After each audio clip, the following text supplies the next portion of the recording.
If you've recently passed your CFA Level 1 exam, well done, that's a great start. But you might have heard CFA Level 2 is a big step up, and that's true. There's roughly 4 times as much content as level 1, so cramming just won't cut it, and generally speaking, you will need around 500 hours to get through the material and be exam ready. Although this isn't set in stone, more on this later. But don't worry, you can still smash it. I passed the exam first time with a 90th percentile score, and in this video, I'm going to show you how to do the same in 2025. I'll start with a quick summary of the level, and then I'll dive into my top tips. Let's go.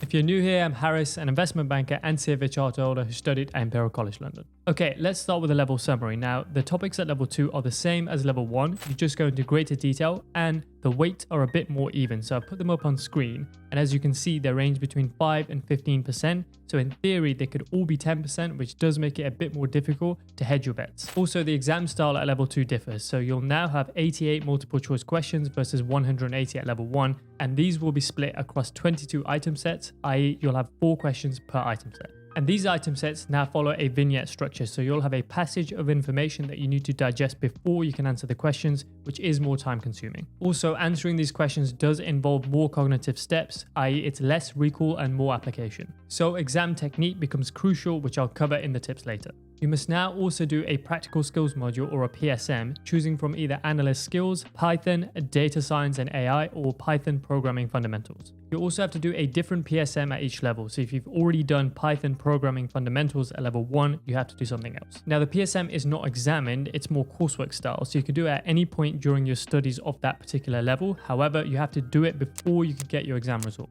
All right, let's move on to the tips. And the first one is to start early. Now, many people say level 2 is the hardest exam. I don't think that's true. I think level 3 is. However, level 2 definitely requires the most prep as there's the most content, and that's why the guidance is 500 hours versus 300 hours. So it is a beast. As I said, it's around 4 times more content than level 1. So I think you need at least 6 months to do it properly, especially because the exam weights are more equal now. So it's a little bit more difficult to pick and choose. It's also much more applied than level 1. So you need to understand the content intuitively, which means you need time to digest and absorb and practice. And as I mentioned earlier, the exam style is now different as well, which means you need to sharpen your exam technique, which again takes time. So if you end up less than 3 months out trying to do 10 hours a day, you won't have the brain power or the time to question and go deep, i.e. to develop first principle thinking. That will stress you out and you won't be able to think clearly, and to pass this exam, you need to think clearly. So do yourself a favor, start early and be consistent, 1 to 2 hours a day, 4 to 5 times a week, and step it up as exam nears. The next tip is to master your calculator. Now, one of the big differences between level 1 and 2 is how valuation heavy level 2 is, which means lots of formulas and calculations. Now, I'll touch on formulas again later, but given the amount of content and the fact there's vignettes in the exam which take longer to analyze, you don't want to waste time on calculations. So you need to master the calculator, and if you don't know where to start, I've put together a totally free guide with everything you need to answer questions quickly and accurately in the exam, which increases your chances of success. As I said, it's free. Check out the link in the description. Okay, let's move on to the next tip, which is my recommended study order. Now, there's 2 ways to look at the curriculum. The first is based on topic weights, and the second is based on difficulty. Now, the topics with the heaviest weights are ethics, fixed income, FSA, equity, and portfolio management. And of these, the most difficult are probably fixed income and FSA. So you want to do these early so you have time to absorb and revisit. Beyond this, quant and derivatives are very technical. So again, you're going to want to give yourself time. With this in mind, this is my recommended study order, and although there's no right answer, here's my rationale. So I'd start with quant. As I said, it can be quite challenging, especially things like multiple regression and time series analysis. So if your quantitative skills aren't strong, you're going to want to give yourself extra time. Then I would do fixed income, which is definitely one of the most challenging sections. As I said, it's valuation heavy, so it's going to take you time to grasp, but by doing quant first, you'll already be in a quantitative mindset, which will help with this. Then I do FSA, which is mostly medium difficulty, but it's very involved. So again, you need time, and also it's a very useful skill set. So you're going to want an in-depth understanding of this for various finance roles. Next, I do derivatives, which builds on level 1, but goes much deeper. And again, it's very valuation heavy and technical, so give yourself time. Now, a quick point on fixed income and derivatives. As I said, they're very technical, and some of the concepts go so deep that it's beyond what you need for the exam. So for example, CVAs in fixed income, which they may have dropped now from the curriculum, but might appear in practice questions. And the same with BSM in derivatives. If you find yourself getting lost during the lecture, don't worry, it's improbable that you'll be tested on those in depth.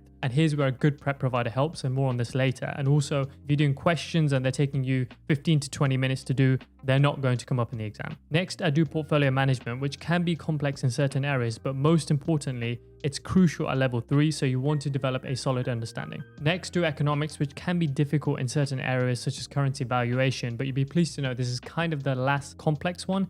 The remaining ones will take you less time. So I'd do equity next, which actually is quite long, but it's not difficult, so you can get through it reasonably quickly. And then alternative investments and corporate finance, which are both quite easy.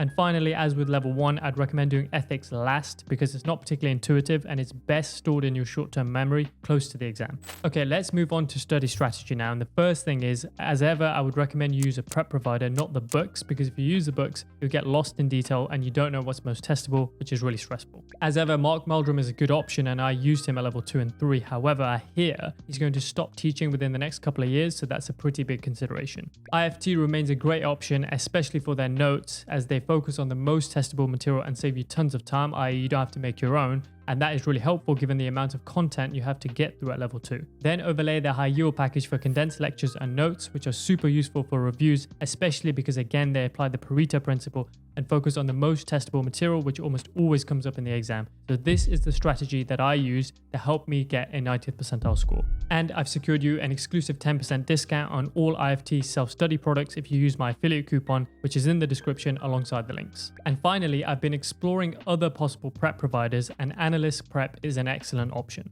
I'll show you around their ecosystem a little later in the video when we discuss exam technique, but here are a couple of their key strengths. Alongside quality lectures and notes, which you'll get as part of the Learn Plus Practice package, you'll also get 24/7 support via chat, which is manned by experts where you can ask questions and they typically respond within 48 hours. And secondly, it's very affordable, either $499 per level or $799 for all 3 levels combined, which is $266 per level, and that's ridiculously good value. What's more, if you use my affiliate link and coupon, you'll get an extra 20% off that, so that's clearly ridiculously good value. So that's 2 excellent options for you with super savings. Enjoy. Once you've selected your prep provider, how you approach the curriculum is key. I've done a deep dive on this in my 90th percentile study plan video. The link is in the description. But here's a few level 2 specific things. As I mentioned, level 2 is very applied, so first principle thinking is key. So here's how to approach that. Begin with a high level pass through the curriculum, and as you go through it, ask why a lot and jot down questions and concepts you need to revisit. The answers to these may appear elsewhere in the curriculum, or else you're going to need to come back and dive deeper. Throughout your studies, use the Feynman technique, which essentially involves articulating complex concepts in simple terms. So either grab someone and explain the concept to them, or grab a piece of paper and jot down everything you need to know.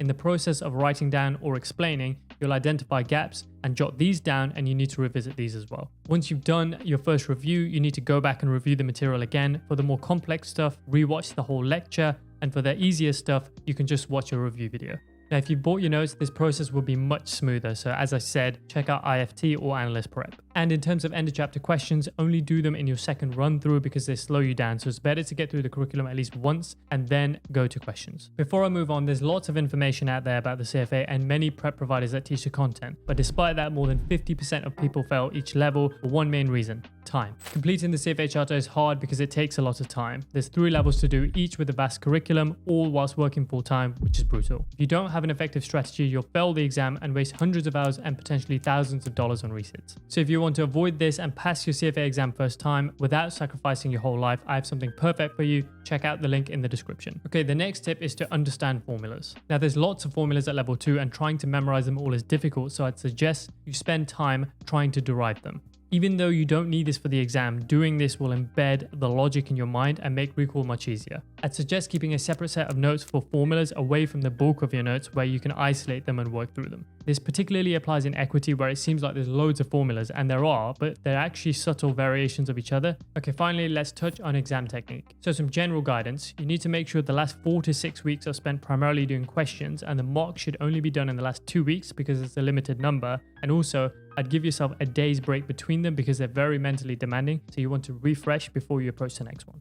And in the exam, don't waste time on questions where the answer does not come immediately to mind. Flag and move and get as many done as you can, and then come back and cover the ones you didn't know first time. And there's no negative marking in the exam, so if you still can't get them, just guess. To conclude this video, I wanted to show you what vignette questions look like. and how you would approach them. So I'm going to use the analyst prep dashboard and ecosystem to demonstrate this. So I've just moved the camera out of the way so I can show you what's going on. Here you can see is the dashboard where you'll have your performance and any saved items and reports, and you can track your progress on the right hand side. And then on the left, you've got study notes, video lessons, question bank, quizzes, the mock exams, tutoring, and you can upgrade the account here as well. I'm not going to show you all of these, but we'll go over to the question bank here. And as you can see, it's nicely laid out for all the topics. We'll pick corporate issuers for this demonstration, and then you'll see a number of cases. Now, if we click into the top one here, you'll see a bunch of information that you might not have seen at level 1. So this is the vignette. So as you can see, there is a fair amount to get through, some exhibits and some further information. And then at the bottom, you see the questions. Now, a point to call out, the way this is structured and the way it's structured in the CFA Institute ecosystem is different to how it is in the exam. So in the exam, this information will be on the left-hand side, and then the question will be on the right-hand side. So it makes cross-referencing much easier. So what you find is when you're practicing, you have to go down, read the question, go up, find the information, and then back down again. And sometimes that can cause you to forget things. But in the exam, it is more intuitive. Now, I want to show you quickly how I would approach this. So I recommend you don't read the information first. You head straight to the bottom and read the question. So here you can see it says, which of the following assumptions most likely underlies argument 1? Pay close attention to this in italics. You'd have seen this at level 1 as well, but at level 2 it becomes very important. If you misread this, you're looking at things the wrong way. And what I would do is once you've read the question, you then go up and look for the information. So you can see here we are on case 1. And if we go down question 1, you click here, you'll see there's a total of 2, 3, 4 questions. And for all of these, there'll be an answer. You can see how long you've been on the question. And once you validate, you'll get a model answer. Up at the top, you can then flick on to the next case. And again, you'll see a bunch more information and questions at the bottom. So the same approach applies. You should read the question first, then go up and read the information. And this will save you tons of time, because if you read all of this first and then the question, you'll go back up and read the information again anyway. So that's it for this. This is just to show you how vignette questions look like. Okay, that's it for this one. If you like this, you're going to love these two on the screen. And thanks for your time, and see you in the next video.